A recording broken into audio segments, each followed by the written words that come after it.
Welcome back everyone. Welcome to civil services study. Practice set number 659 है UP PCS के लिए। और practice करेंगे इसमें हम इंडियन पॉलिटी के प्रश्नों पर। तो चलिए स्टार्ट करते हैं। तो क्वेश्चन नंबर 1 है, निम्नलिखित में से किसने भारतीय संविधान की प्रस्तावना को हमारे संप्रभु प्रजातांत्रिक गणतंत्र की कुंडली कहा? किसने कहा है संविधान की प्रस्तावना या प्रेम्बल या उद्देशिका को हमारे संप्रभु प्रजातांत्रिक गणतंत्र की जन्म कुंडली? एलिमिनेट करें। जवाहरलाल नेहरू नहीं है, वल्लभ भाई पटेल नहीं है, डॉक्टर अंबेडकर नहीं है, के एम मुंशी। तो के एम मुंशी ने भारतीय संविधान की प्रस्तावना को यानी उद्देशिका को हमारे संप्रभु प्रजातांत्रिक गणतंत्र की जन्म कुंडली कहा है। क्वेश्चन नंबर 2 पर आ जाइए। भारत के संविधान के उद्देशिका में से एक के रूप में आर्थिक न्याय का किसमें उपबंध किया गया है? उद्देश्यों में से बताइए। देखिए, 3 प्रकार के न्याय हैं हमारी प्रस्तावना में यानी उद्देशिका में। सामाजिक, आर्थिक और राजनीतिक न्याय। 5 प्रकार की स्वतंत्रता है और 2 प्रकार की समानता, याद रखिएगा इसको। ठीक है, तो इसका एक तो उद्देशिका हो जाएगा। ठीक है, उद्देशिका 2 में दे रखी है।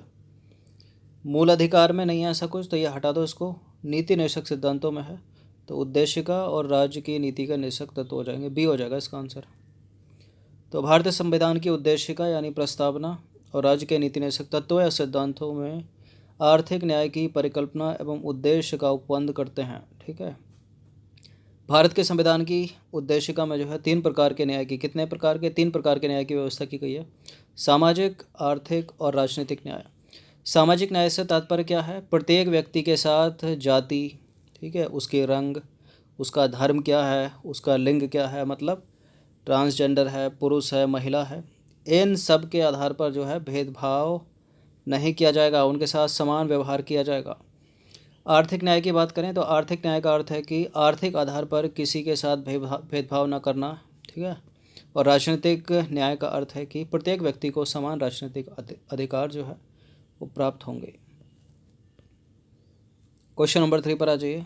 भारत की प्रस्तावना के बारे में कौन सा एक सही है? केवल एक ही सही है इन तीनों में से, चारों में से 3 गलत है, यानी एक करेक्ट है। कौन सा करेक्ट है वो? देखिए, प्रस्तावना के बारे में बात हो रही है, तो समाजवादी धर्मनिरपेक्ष शब्द 1950 में जो संविधान लागू हुआ था उसके अंग नहीं थे। समाजवादी धर्मनिरपेक्ष शब्द 1977 के संशोधन द्वारा जोड़े गए, 1985 के संशोधन द्वारा जोड़े गए। उक्त शब्द संविधान की प्रस्तावना के अंग नहीं हैं। देखिए, वर्तमान में तो हैं क्योंकि एक 42वां संविधान संशोधन हुआ था 1976, उसके द्वारा जोड़े गए, तो वर्तमान में तो हैं, इसलिए ये वाला गलत है। 1985 के द्वारा नहीं जोड़े गए, 1976 के द्वारा जोड़े गए, तो इसलिए दोनों स्टेटमेंट एक कट जाते हैं। समाजवादी धर्मनिरपेक्ष शब्द 1950 में लागू संविधान के अंग नहीं थे, तो पहला वाला इस दृष्टि से सही हो जाएगा क्योंकि ये तो 42वें संविधान संशोधन, ठीक है, 1976 में शामिल किए गए। तो समाजवादी कौमा धर्मनिरपेक्ष या पंथ निरपेक्ष एक ही बात है, और एक है राष्ट्र की अखंडता। इन 3 शब्दों को जो है 1976 में जोड़ा गया 42वें संविधान संशोधन में। क्वेश्चन नंबर 4 पर आ जाइए। निम्नलिखित में से किन से वे निर्धारित होता है कि भारत का संविधान परिसंघीय है? देखिए, परिसंघीय या पूछे आपसे संघीय, तो एक ही बात है, याद रखिएगा। ठीक है, फेडरल। तो क्या प्रश्न क्या है? निम्नलिखित में से किन से वे निर्धारित होता है कि भारत का संविधान परिसंघीय है, ठीक है, या संघीय है? तो देखिए, अवशिष्ट शक्तियों का केंद्र में निहित होना, ये तो एकात्मक हो गया, एकात्मक विशेषता हो गई। ठीक है, केंद्र और राज्यों के बीच शक्तियों का वितरण, ठीक है, सबसे सही उत्तर डी होगा इसका।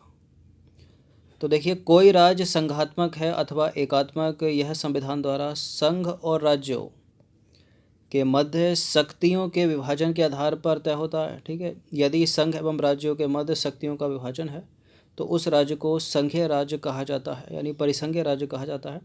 और भारत का संविधान एक संघीय है, ठीक है, यानी परिसंघीय है, क्योंकि केंद्र और राज्यों के बीच शक्तियों का वितरण किया गया है, विभाजन किया गया है, इसलिए डी है इसका उत्तर। क्वेश्चन नंबर 5 पर आ जाइए। भारत शासन द्वारा राजकीय चिन्ह कब अपनाया गया? कब अपनाया गया था? 1948 में, 47 में या 1950 में? राजकीय चिन्ह आपको पता होगा क्या है, 26 जनवरी 1950 को अपनाया गया ये। डी होगा ना। तो देखिए, भारत का राजकीय चिन्ह सारनाथ स्थित अशोक के सिंह स्तंभ की अनुकृति है। ठीक है, भारत सरकार द्वारा राजकीय चिन्ह को 26 जनवरी 1950 को अपनाया गया था। नंबर 6 पर आ जाइए। भारत के संविधान की प्रस्तावना को यानी उद्देशिका को संविधान का परिचय पत्र की संज्ञा किसने दी है? किसने कहा है? डॉक्टर भीमराव अम्बेडकर? नहीं। BN राव? ये भी नहीं है। NA पालकीवाला ने। तो भारत के संविधान की प्रस्तावना को यानी उद्देशिका को संविधान का परिचय पत्र वरिष्ठ न्यायाधीश एवं संविधानविद NA पालकीवाला द्वारा कहा गया। क्वेश्चन नंबर 7 पर आ जाइए। भारत के संविधान के विषय में निम्नलिखित में से कौन सा स्टेटमेंट सही है? संसदीय संप्रभु और वयस्क मताधिकार संविधान के मूल लक्षण हैं। संविधान नागरिक और आर्थिक अधिकारों की अन्योन्य निराश्रितता को मान्यता देता है। सत्ता केंद्र और राज्यों के बीच शक्तियों के विभाजन से संबद्ध संविधान संशोधन कठिन होता है। और भारतीय संविधान हड़ताल पर जाने का प्रावधान करता है। देखिए, बहुत सारे अधिकार हैं। ठीक है, अनुच्छेद 19 में हड़ताल पर जाने का अधिकार नहीं है। ठीक है, ठीक है, इस शब्द का प्रयोग नहीं हुआ है। तो पहला सही है, दूसरा सही है, तीसरा सही है। ठीक है, संविधान जो है नागरिक और आर्थिक अधिकारों की अन्योन्य निराश्रितता को मान्यता देता है, ये भी सही है। और सत्ता केंद्र और राज्यों के बीच शक्तियों के विभाजन से संबद्ध संविधान संशोधन कठिन होता है, ये भी सही है। तो 4 से कितने एलिमिनेट होते वैसे? 1 कटता, 2 कटता, 1 2 3, इसका आंसर हो जाएगा सी। तो देखिए, भारत के संविधान की प्रस्तावना में संसदीय संप्रभुता और वयस्क मताधिकार संविधान के मूल लक्षण हैं। संसद की संप्रभुता का नियम द्वितीय संसद से जुड़ा हुआ है, जबकि न्यायपालिका की सर्वोच्चता का सिद्धांत अमेरिका के सर्वोच्च न्यायालय से लिया गया है। और भारत में संसदीय संप्रभुता एवं अमेरिका की न्यायिक सर्वोच्चता के बीच उचित संतुलन एवं समन्वय बनाए रखने को प्राथमिकता दी गई है। क्वेश्चन नंबर 8 पर आ जाइए। भारतीय संविधान का अन्य देशों से ग्रहण किए गए स्रोतों के संदर्भ में सूची 1 को जो है सूची 2 के साथ मिलान करना। सूची 1 में स्रोत हैं, सूची 2 में जो है देश हैं, जिस देश से वो चीज़ें ली गई हैं। चलिए, तो संसदीय प्रणाली, संसदीय शासन प्रणाली कहाँ से? संविधान संशोधन की प्रक्रिया कहाँ से? मूल अधिकार कहाँ से? आपातकाल संबंधी उपबंध। आसान है सारे के सारे। तो संसदीय शासन प्रणाली की सरकार ली है हमने ब्रिटेन से।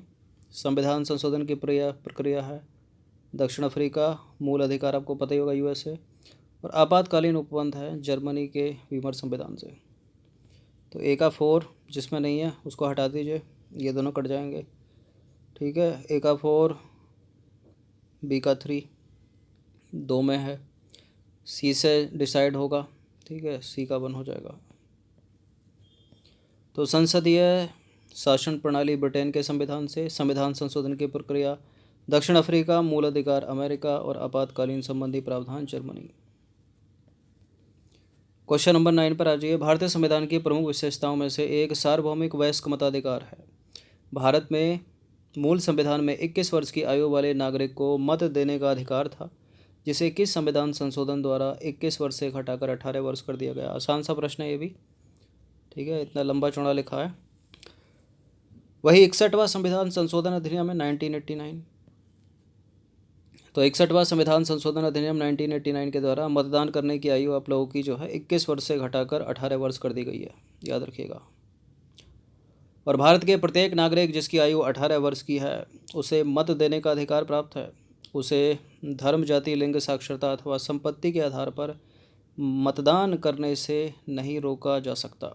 ठीक है, मतलब पुरुष है तब भी नहीं, महिला है तब भी नहीं, ट्रांसजेंडर है तब भी नहीं, साक्षर है तब भी, निरक्षर है तब भी, कम संपत्ति वाला है तब भी करेगा, अधिक संपत्ति वाला है तब भी कर सकता है। क्वेश्चन नंबर 10 पर आ जाइए। निम्नलिखित में से कौन सी भारतीय संविधान की संघीय विशेषता नहीं है? ठीक है, संघीय या परिसंघीय एक ही बात है। तो पहले देख लेते हैं जो संघीय विशेषता है। ठीक है, तो संविधान की सर्वोच्चता संघीय विशेषता है। अखिल भारतीय सेवाएं संघीय विशेषता नहीं है। स्वतंत्र न्यायपालिका संघीय विशेषता है। एकल नागरिकता संघीय विशेषता नहीं है। द्विसदनीय विधानसभा एवं संसद संघीय विशेषता है। संगठित न्यायपालिका संघीय विशेषता नहीं है। तो 2 हो गया, 4 हो गया और 6 हो गया, है किसी में? 2 4 6 सी हो जाएगा इसका आंसर। तो संज्ञा देख लेते हैं। देखिए, भारतीय संविधान में संघीय व्यवस्था या परिसंघीय व्यवस्था में संघात्मक शासन की प्रमुख रूप से 4 विशेषताएं हैं। कौन कौन सी हैं? संविधान की सर्वोच्चता है, संविधान लिखित है, संविधान कठोर है, स्वतंत्र उच्चतम न्यायालय है, और संविधान के द्वारा केंद्र सरकार और इकाइयों की सरकारों में शक्तियों का विभाजन है। ठीक है, इसके अलावा जो बची वो एकात्मक। क्वेश्चन नंबर 11 पर आ जाइए। भारतीय संविधान की प्रस्तावना में वर्णित समाजवादी शब्द से क्या अभिप्राय है? क्या अभिप्राय है समाजवादी शब्द से? अमीर गरीब के बीच की दूरी को कम करना? नहीं। उत्पादन एवं वितरण के सभी साधनों का राष्ट्रीयकरण करना? नहीं। सार्वजनिक क्षेत्र को प्रोत्साहन व निजी क्षेत्रों, आधा अधूरा लिखा है क्या? सार्वजनिक क्षेत्र और निजी क्षेत्र को प्रोत्साहन, ये होना चाहिए था। ठीक है, गलत है फिर ये भी। तो सी हो जाएगा इसका आंसर। केवल उत्पादन एवं वितरण के राष्ट्र निर्माण के लिए आवश्यक संसाधनों का राष्ट्रीयकरण करना और गरीब अमीर के मध्य दूरी को कम करना। ठीक है, सही उत्तर सी होगा यहाँ पर।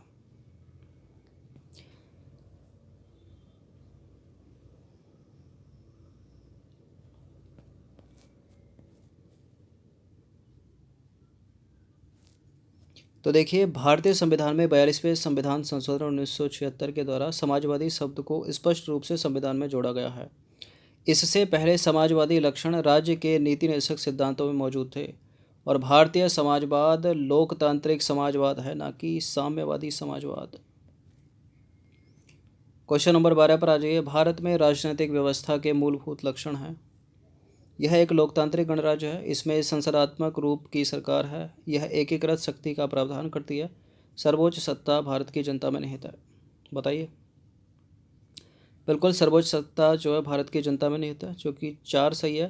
तो ये तो हो नहीं सकता, ये भी नहीं हो सकता। यह एकीकृत शक्ति का प्रावधान करती है। एकीकृत शक्ति का प्रावधान तो नहीं करती। ठीक है, अब आपको चौथा और तीसरे में पता चल गया। ठीक है, चौथा तो करेक्ट ही है, मतलब लग रहा है, और तीसरा हो नहीं सकता, तो ये भी कट जाएगा। तो 1 2 4 हो जाएगा। ठीक है, इसमें संसदात्मक रूप की सरकार है बिल्कुल, और यह एक लोकतांत्रिक गणतंत्र, ये तो है ही है। तो भारतीय संविधान की राजनीतिक व्यवस्था में एक लोकतांत्रिक गणतंत्र की व्यवस्था है, जिसमें संसदात्मक स्वरूप की सरकार है, तथा भारतीय संविधान की प्रस्तावना के अनुसार सर्वोच्च सत्ता भारत की जनता में निहित है। स्टार्ट है ना, हम भारत के लोग। क्वेश्चन नंबर 13 पर आ जाइए। 13वां प्रश्न है, निम्नलिखित कथनों पर विचार करेंगे। 3 स्टेटमेंट के साथ बताइए कौन सा करेक्ट है। भारत की संविधान सभा ने राष्ट्रीय ध्वज का प्रारूप 22 जुलाई 1947 को अपनाया था क्या? राष्ट्रीय ध्वज के बीच चक्र में 24 तीलियां हैं क्या? और राष्ट्रीय ध्वज की लंबाई और चौड़ाई का अनुपात 3:2 है क्या? बिल्कुल, ये तीनों के तीनों स्टेटमेंट करेक्ट हैं एकदम। तो देखिए, भारत का जो राष्ट्रीय ध्वज है वो है तिरंगा, जिसमें सामान्य 3 रंगों की पट्टियां हैं। सबसे ऊपर है गहरी केसरिया पट्टी, बीच में है सफ़ेद रंग की पट्टी, और सबसे नीचे है गहरे हरे रंग की पट्टी। देखिए, सफ़ेद पट्टी के केंद्र में गहरे नीले रंग का चक्र है, जिसका प्रारूप सम्राट अशोक के सारनाथ स्थित सिंह स्तंभ पर बने चक्र की तर्ज पर बनाया गया है। ठीक है, 24 तिलियाँ हैं इसमें, और राष्ट्र ध्वज का अनुपात है अपना 3:2। क्वेश्चन नंबर 14 पर आ जाइए। भारत के संविधान की प्रस्तावना के महत्व के संदर्भ में निम्नलिखित कथनों पर विचार करेंगे। शासन प्रणाली के लोकतंत्रात्मक स्पष्ट को प्रकट करती है। भारत की प्रस्तावना, संविधान की प्रस्तावना शासन के लोकहित के लक्ष्य को प्रकट करती है। संविधान की प्रस्तावना राजनीतिक व नैतिक दृष्टि से प्रस्तावना शासनकर्ताओं के दायित्वों को का बोध कराती है। जटिल परिस्थितियों में प्रस्तावना संविधान के उद्देश्यों को इंगित करती है। ये तो पढ़ने से ही लग रहा है कि ये सारे के सारे करेक्ट हैं। करेक्ट है एकदम सारे के सारे। तो इसका आंसर हो जाएगा ऑप्शन नंबर डी, उपरोक्त सभी।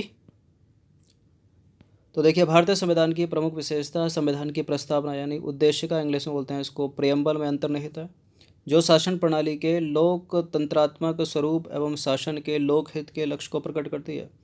इसके अतिरिक्त राजनीतिक और नैतिक दृष्टि से प्रस्तावना शासनकर्ताओं के दायित्वों का बोध कराती है, एवं जटिल परिस्थितियों में प्रस्तावना संविधान के उद्देश्यों को इंगित करती है।